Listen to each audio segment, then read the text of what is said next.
네, 안녕하세요.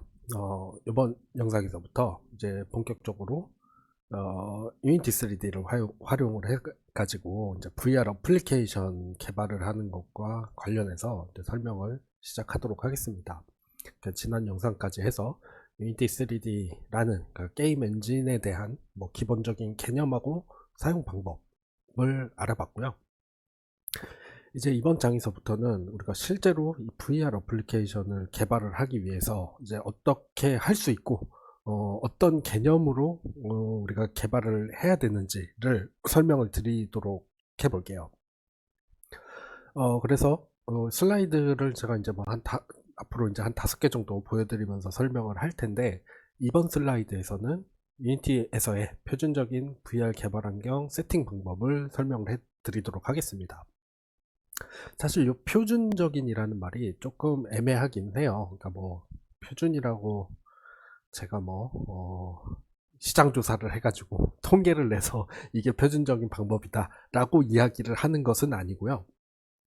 우리가 일반적으로 어떤 여러 가지 상황을 생각을 했을 때, 그리고 이 수업을 생각을 했을 때 이렇게 하는 게 좋겠다라고 해서 제가 설명드리는 방법입니다. 물론 제가 참고한 자료도 있고 그거에 대한 링크도 뒤쪽에서 한번 보여드리도록 할게요.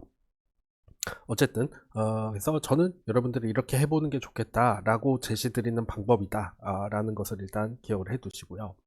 첫 번째로 이제 유니티 3D에서 뭐 플러그인 세팅이라는 걸 해 줄 겁니다. 그래서 가상의 이런 목 HMD라는 것을 사용을 해가지고 여러분들이 이제 수업을 들으면서 프로젝트를 하셔야 될 텐데, HMD를 항상 사용하려고 이제 실습실에 와서 사용을 하는 게 그렇게 시간을 내기가 쉽지 않을 수도 있어요. 그럴 때를 대비를 해서 HMD가 없는 상태에서 또 시뮬레이션, 그러니까 에뮬레이터를 사용을 해가지고 VR에서 어떻게 활용될 수 있을지를 개발할 수 있는 툴이 있습니다. 그거를 그러니까 목이라는 게 뭐 가짜 그런 뜻이죠.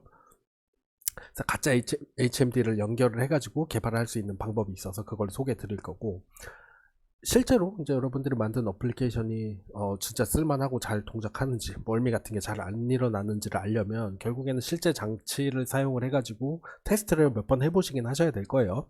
그거를 사용을 했을 때 연결된 상태에서 어떻게 개발을 하는지 이 두 가지를 말씀을 드릴 겁니다.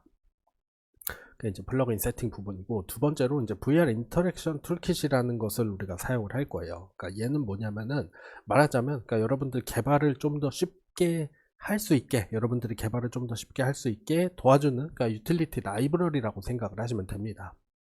그래서 예를 들자면 뭐 VR 여러분들 첫 시간 랩 첫 시간에 VR 기기 다 사용을 해보셨으니까 이해를 하셨을 겁니다. 제가 설명도 드렸고요. 우리가 VR 어플리케이션을 개발을 하려면 내가 머리를 왼쪽으로 돌리면은 3D 장면에 왼쪽이 보여야 되죠.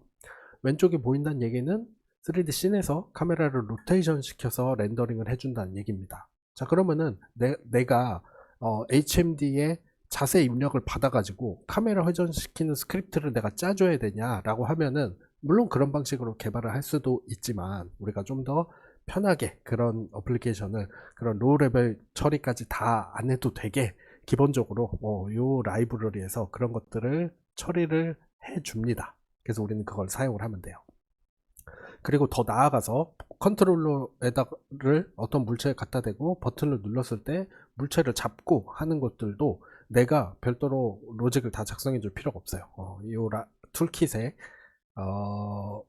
프리팹 같은 것들이 프리팹 배웠죠, 있어서 그냥 그거를 가져다가 내가 씬에다가 끌어다 놓기만 하면은 이런 기능들이 바로 내가 별도의 코딩 작업 없이 동작되도록 하는 그런 것들이 다 개발이 되어 있습니다.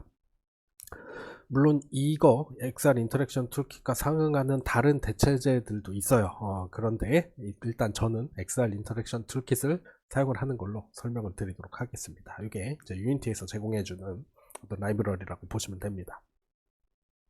그래서 이거 세팅하는 법들하고, 다음에 뒤쪽에서 이 목 HMD라는 거 어떻게 사용을 하는지, 그리고 오큘러스 연결한 상태에서 여러분들이 개발할 때 어떻게 하고 주의사항이 뭐고 하는 것들에 대해서 순차적으로 설명을 해드리도록 할게요. 자, 먼저 배경 설명을 좀 드리겠습니다. 사실 이거를 첫 시간에 설명드리는 게 맞아요. 근데 대부분 제 경험도 생각을 해보면 여러분들이 뭔가를 직접 개발해 보기 전에 이 내용을 보면은 뭐 까먹으실 확률이 좀 높긴 합니다. 그런데 아 이런 게 있었지 라는 것을 기억을 해두는 거는 여러분들이 나중에 뭔가를 하실 때 굉장히 중요하기 때문에 먼저 여기에서 설명을 드리도록 할게요. 자, 그래서 이제 에코시스템이라고 되어 있습니다. 이제 VR 개발과 관련해서 생태계죠, 에코시스템이. 생태계, 이 소프트웨어 개발의 생태계가 어떻게 되어 있는지를 이 링크가 조금 잘렸는데 간단하게 설명을 해드리도록 할게요. 네, 이 아래쪽에 이 분이 굉장히 잘 정리를 해주셔가지고 제가 감사하게도 그림을 가져왔습니다. 저도 굉장히 헷갈리는 개념이었는데 이렇게 되어 있어요. 자, 보면은 제일 아래쪽에 이제 하드웨어 단이 있습니다. 뭐 요새 가장 유명한 HMD, 우리도 실습에서 사용을 하는 오큘러스 퀘스트라는 거, 메타에서 만들었죠. 퀘스트 2, 퀘스트 3 있고 1도 있고요. 생각해보면 HMD를 만드는 제작사가 꼰대가 아니에요. 그쵸? 밸브에서도 인덱스라는 거 만들었었고, 뭐 파이맥스, 해상도 높은 거 만드는 걸로 되게 유명하죠. 그리고 뭐 윈도우 믹스드 리얼리티 호환되는 뭐 마이크로소프트 뭐 홀로렌즈 관련된 거 아니면 뭐 리버브 G2 뭐 이런 거 있고요. 뭐 바조에서 만든 이런 것들이 있습니다. 자, 이 하드웨어. 네, 그 다음에 이쪽에 이제 런타임 레이어가 있죠. 이쪽은 뭐 보시면 이제 스팀 VR이 있고 오큘러스 런타임 뭐들이 있습니다. 여러분들이 이제 컴퓨터 그래픽스를 들으셨으니까 이 부분이 말하자면 그냥 드라이버 같은 거라고 생각을 하시면 돼요. 네, 드라이버. 그러니까 오픈GL 이야기를 할 때, 그리고 다이렉트X 관련해서 제가 설명을 할 때 결국에는 그 표준 스펙에 맞게 제조사에서 드라이버를 만드는 거다. 그리고 오픈GL하고 다이렉트X는 요 API 레벨이다 라는 얘기를 드렸던 게 기억이 나실지 모르겠네요. 그래서 그런 API에 해당하는 거는 이제 오픈VR이나 오픈XR, 뭐 오큘러스 API 또는 SDK, 기타 등등이 있습니다. 그리고 결국에는 우리가 어플리케이션을 만들 때에는 지금 우리가 어떻게 하죠? 이게 OTS 게임 엔진이라고 되어 있는데 오프더 쉘프라는 뜻이에요. 그러니까 우리가 그냥 구매할 수 있는 게임 엔진이죠. 언리얼이나 유니티 같은 것에서 이런 API를 활용을 해가지고 결국 우리가 원하는 어플리케이션, 게임 같은 것들을 만들게 되는 겁니다. 자, 그래서 사실상은 이제 우리가 요 레이어에서 사용을 해가지고, 그러니까 요 레이어 API를 사용을 해서 게임을 만든다고 보시면 돼요. 사실 그러니까 API를 직접 호출하는 건 아니고, 그게 또 한 번 더 게임 엔진에서 뭔가 랩핑이 되어 있긴 하지만은, 이 개념으로 생각을 하시면 됩니다. 그래서 결국에는 여러 하드웨어가 있고, 그 하드웨어의 드라이버들이 있고, 상위에서 API에서 그 드라이버를 호출해서 하드웨어를 제어를 해가지고 어플리케이션을 만든다라는 거죠. 근데 보시다시피 이것만 봐도 되게 복잡하죠. 많아요. 그러니까 스팀 VR 쪽이 있고 오큘러스 쪽이 있고 그다음에 뭐 또 다른 제조사들 쪽이 있어서 사실은 이제 VR이라는 게 그렇게 역사가 오래되지 않았기 때문에 처음에 VR 기기를 만든 사람이 이 기기를 를 기반으로 개발을 할 수 있도록 SDK를 만들었어야 될 거 아니에요. 그런데 이제 후발주자가 다른 헤드셋 만들면서 자기들도 개발할 수 있게 하고 자기들도 개발할 수 있게 하고 하면서 이게 굉장히 파편화가 많이 됐습니다. 그래서 엄청 복잡한 상황인데 이거를 해결하기 위해서 크로노스 그룹에서 오픈XR이라는 스펙을 만들었습니다. 오픈GL처럼 오픈XR도 어떤 스펙이라고 보시면 됩니다. 이 엑셀 생태계의 파편화 문제 해결을 위해서 나선 거죠. 표준화를 한 거예요. 그래서 이 페이지 가보면 여러분들도 그림 보실 수 있겠지만은, 그러니까 오픈XR 이전에서는 결국에는 내가 원하는 하드웨어에서 동작을 하도록 하기 위해서 별도로 다 개발을 했어야 됐어요. 뒷페이지에서 다시 말씀드릴 텐데, 예를 들자면은 오큘러스 HMD를 기준으로 내가 어플리케이션을 만들었으면 걔는 바이브에서 기본적으로 안 돌아갔습니다. 그냥 개념적으로 안 돌아갔어요. 그러면은 바이브 사용자까지 내가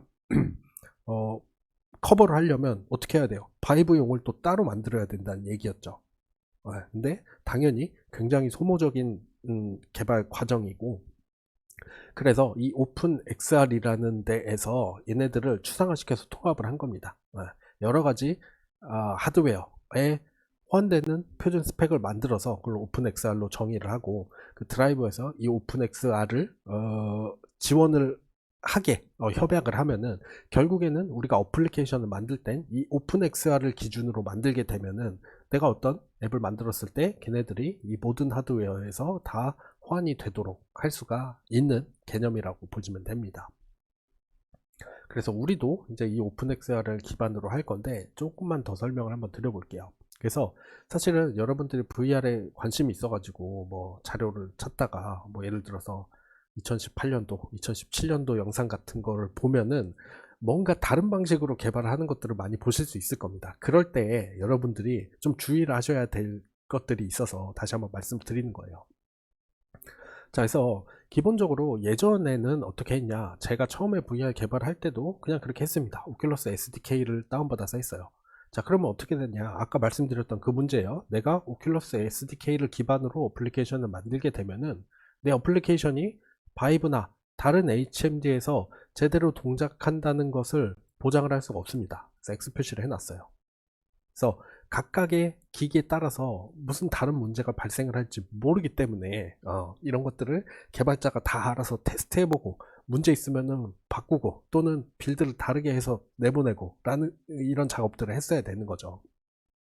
그래서 사실은 뭐 이게 디프리케이티드 됐다고 제 마음대로 말씀드리긴 좀 뭐하지만은 이런 방식의 개발은 좀 지향하지 않는 것이 요즘 상황에서는 맞지 않을까. 특히 이제 VR의 보급이 늘어나고 하는 상황에서는 이제 표준을 기반으로 개발을 하는 게 좀 더 좋다라는 생각이 듭니다.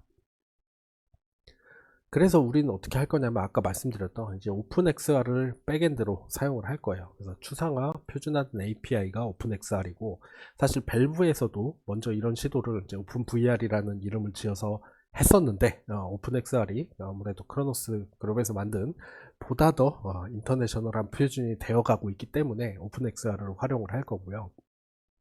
여기에다가 추가적으로 아까 잠깐 설명드렸었죠.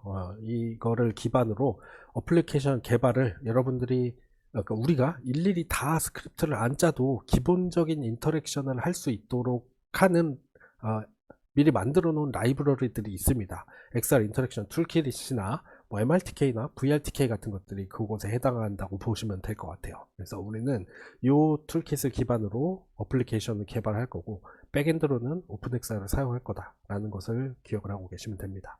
그래서 이런 것들을 기존에 이게 아니라 오큘러스 SDK 같은 게 아니라 오픈XR을 기반으로 하는 이유는 얘를 기반으로 하면은 서로 다른 하드웨어에서도 동일하게 동작을 하는 것이 보장된다 라는 개념으로 기억을 해 두시면 됩니다.